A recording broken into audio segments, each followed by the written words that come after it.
Ada yang maki-maki presiden, ada yang caci maki presiden, ada yang merendahkan presiden, ada yang menjelekan juga biasa-biasa saja. Ternyata bukan hanya Pak Prabowo yang meradang ketika Anies Baswedan mengkritik soal turunnya indeks demokrasi, kemudian soal dibatasinya kebebasan berpendapat. Ternyata Pak Jokowi pun merasa risih dengan pernyataan Anies Baswedan tersebut. Pak Jokowi menanggapi bahwa pemerintahannya itu tidak pernah kok melakukan pembatasan masyarakat untuk berbicara, untuk berekspresi, untuk berpendapat. Tidak pernah melakukan pembatasan apapun dalam berbicara, dalam berpendapat. Ada yang maki-maki presiden, ada yang caci maki presiden, ada yang merendahkan presiden, ada yang menjelekan juga biasa-biasa saja. Di Patung Kuda, di depan istana juga demo, juga hampir setiap minggu, setiap hari juga ada, juga nggak ada masalah. Pembatasan kebebasan berpendapat seperti apa sih yang dimaksud Anies Baswedan? Coba kita flashback sedikit. Beberapa waktu yang lalu, bahkan Rocky Gerung jelas-jelas menghina Presiden Jokowi. Tapi apa yang terjadi? Presiden Jokowi menanggapi dengan santai saja kok. Beliau tidak melaporkan. Apakah itu yang dimaksud Anies Baswedan adanya pembatasan berekspresi? Begitu Jokowi kehilangan kekuasaannya, dia jadi rakyat biasa. Nggak ada yang peduli nanti.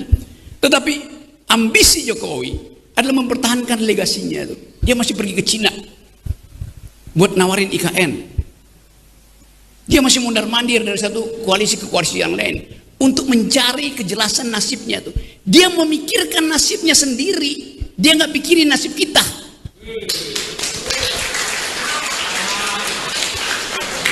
Itu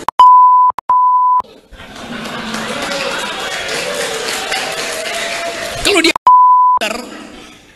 dia mau terima berdebat dengan Jumhur Hidayat, tapi itu sekaligus pengecut, ajaib tapi pengecut itu. Jadi teman-teman, kita harus lantangkan ini. Kemudian ada juga tuh mahasiswa dari UGM yang membuat spanduk besar yang isinya adalah menghina Pak Jokowi. Dan apa yang terjadi? Apakah mahasiswa tersebut diciduk, diculik, dilaporkan? Tidak. Nama Ketua BEM Universitas Gadjah Mada, UGM, Gielbran Muhammad Nur menjadi sorotan setelah menobatkan Presiden Joko Widodo sebagai alumnus paling memalukan. Gielbran mengatakan, penobatan untuk Jokowi ini adalah bentuk kekecewaan.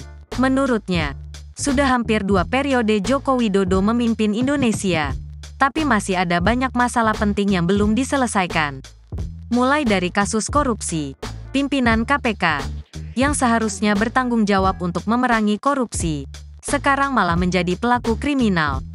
Kemudian, Undang-Undang ITE tentang kebebasan berpendapat diubah, yang dianggap sangat mempermudah kriminalisasi aktivis.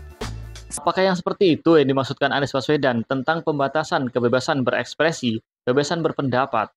Apakah negara harus memberikan kebebasan sepenuhnya kepada rakyat untuk berbicara apapun?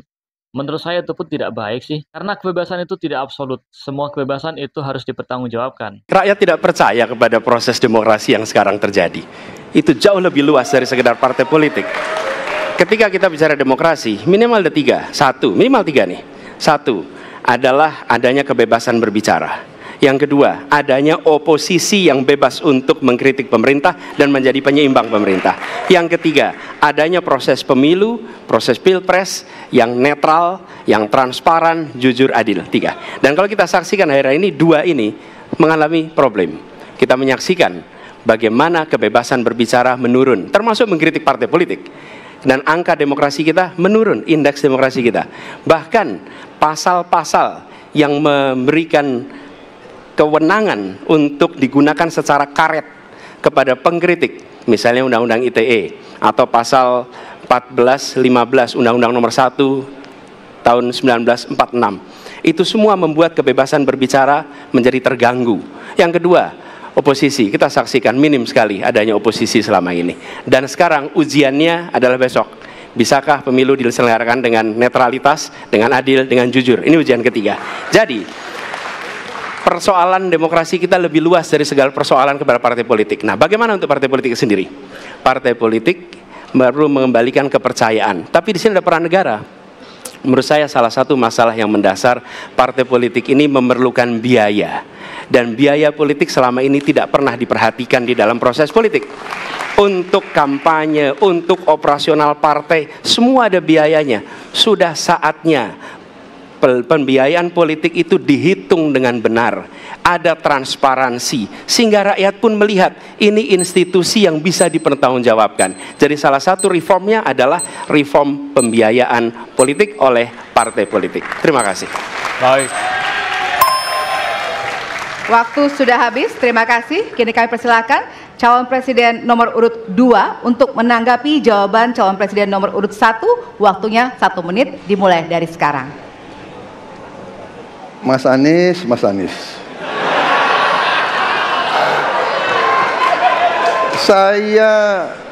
Saya berpendapat Mas Anies ini agak berlebihan.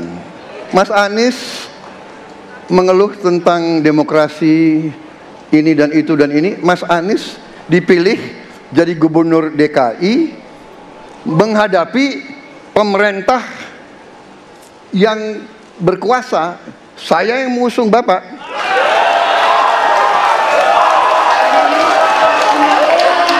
Kalau demokrasi kita tidak berjalan, tidak mungkin Anda jadi gubernur.